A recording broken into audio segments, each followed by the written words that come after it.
சங்கீதம் அதிகாரம் 50 வசனம் 15.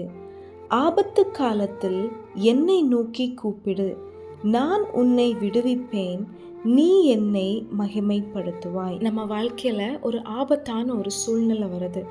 அப்போ டக்குன்னு நமக்கு சில மனிதர்கள் தோணுவாங்க, இவங்களுக்கு கால் பண்ணி பேசலாம், இவங்கள நம்ம இந்த இடத்துக்கு கூப்பிடலாம் அப்படின்னு சொல்லி.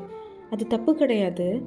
ஆனால் அந்த நபர் நம்ம கிட்ட வரும்போதோ இல்லை நம்மக்கிட்ட பேசும்போதோ அந்த டைம் நமக்கு ஒரு ரிலீஃப் கிடைச்ச மாதிரி இருக்கும்.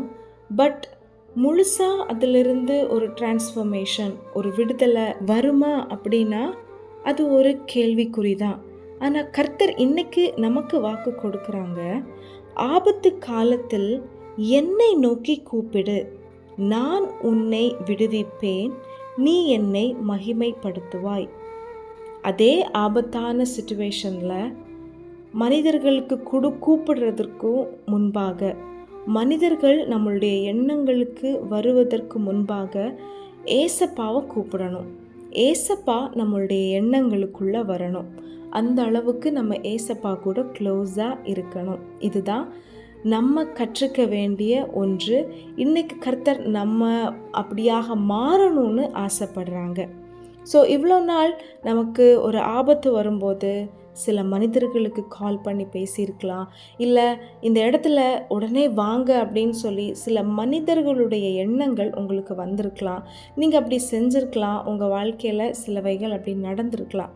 பட் இதுக்கப்புறம் ஒரு ஆபத்து வரப்போகுது, ஒரு ஆபத்தான ஒரு சூழ்நிலையில் நம்ம போயிட்டுருக்குறோம் அப்படின்னா உடனே நம்ம செய்ய வேண்டியது, ஏசப்பா ஒரு ஆபத்து வர்ற மாதிரி எனக்கு சென்ஸ் ஆகுது, இல்லை ஒரு ஆபத்தான ஒரு சூழ்நிலையில் நான் இருக்கிறேன், இந்த ஒரு நெருக்கம் எனக்குள்ளே இப்போ வந்திருக்கு, இதிலிருந்து எனக்கு ஒரு விடுதலை தாங்கப்பான்னு ஏசப்பாவை நம்ம நோக்கி கூப்பிடும்போது அவர் அந்த ஆபத்திலிருந்து எப்படி தப்பிக்கணும் அண்ட் அந்த சிச்சுவேஷனில் எப்படி நம்ம ரியாக்ட் பண்ணணும், என்ன நம்ம பதில் சொல்லணும், நம்ம என்ன பண்ணால் அந்த ஆபத்து மாறும், அது பெரிய அளவுக்கு போகாது அப்படிங்கிற ஞானத்தை, அப்படிங்கிற ஒரு வழி நடத்துதலை ஆவியானவர் நம்ம கூடவே இருந்து நம்மை நடத்துவார், நமக்கு ஆலோசனை சொல்லுவார். அதுக்கு தான் ஏசப்பா இன்னைக்கு நம்மளோடு பேசுகிறாங்க. ஒரு ஆபத்து வரும்போது அப்பா ஏசப்பா அப்படின்னு நம்ம கூப்பிடணும்னு ஏசப்பா விரும்புகிறாங்க. அப்படி நம்ம கூப்பிடும்போது அந்த ஆபத்திலிருந்து கர்த்தர் நமக்கு ஒரு விடுதலையை தருவார். அந்த விடுதலை எப்படிப்பட்ட ஒரு விடுதலையாக இருக்கும்னா, நம்ம அவரை மகிமைப்படுத்துகிற ஒரு விடுதலையாக இருக்கும். ஏதோ சாதாரணமான ஒரு விடுதலையாக இருக்காது.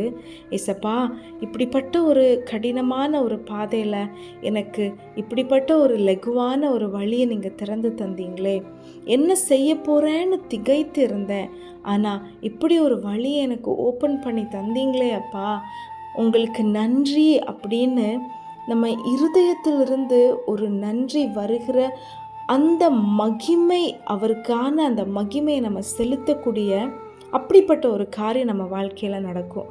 ஒருவேளை இவ்வளோ நாள் நம்ம அப்படி நடக்காமல் இருந்திருக்கலாம். ஆனால் இன்றைக்கி ஏசப்பா நம்ம கூட பேசுகிறாங்கல்ல, ஏசப்பா இவ்வளோ நாட்கள் நான் மனுஷங்களை நம்பி இருந்தேன், மனுஷங்களை தேடி போனேன், வாழ்க்கையில் ஏதாவது நடக்குது அப்படின்னாலே எனக்கு இந்த மனிதர் தான் என் மைண்டுக்குள்ளே வருவாங்க, இவங்கக்கிட்ட பேசணும், இவங்கக்கிட்ட கேட்டால் நல்லா இருக்குமே, அப்படிப்பட்ட ஒரு எண்ணம் தான் எனக்குள்ளே வருது. ஆனால் இதுக்கப்புறம் என் எண்ணத்தில் நீங்கள் மட்டும்தான் வரணும் ஏசப்பா. என் வாழ்க்கையில் என்ன நடந்தாலும் ஏசப்பான்னு உங்களை கூப்பிட்டு உங்களிடத்துல நான் தெரியப்படுத்தணும். இது எனக்கு ஒரு பழக்கமாக மாறட்டும் ஏசப்பா. இப்போ நம்ம ஏறெடுக்கிற இந்த ஜெபத்தை ஆவியானவர் கேட்டு இதன்படி நம்ம வாழ்க்கையில் கிரியை செய்வாராக. ஆமாங்க, நம்மளுடைய ஆபத்தில் கர்த்தரை நோக்கி கூப்பிடும்போது கர்த்தர் நம்மை விடுவிப்பார், நாம் அவரை மகிமைப்படுத்துவோம். ஆமென். இன்னைக்கு ஃபுல்லாக இந்த வசனம் நம்ம ஞாபகத்துக்கு வந்துட்டே இருக்கட்டும். எந்த சூழ்நிலையிலையும் நான் ஏசப்பாவை கூப்பிடணும். எவ்வளவு கடினமான பாதையையும் மாற்ற ஏசப்பாவால் மட்டும்தான் முடியும். மனிதர்களிடத்தில் சொல்லி, மனிதர்கள் முயற்சி பண்ணி, மனிதர்களால் முடியாத அந்த பட்சத்தில் நம்ம ஏசப்பாவை தேடி போகிற அந்த நிலைமை இன்னையோட நம்ம வாழ்க்கையை விட்டு மாறட்டும்.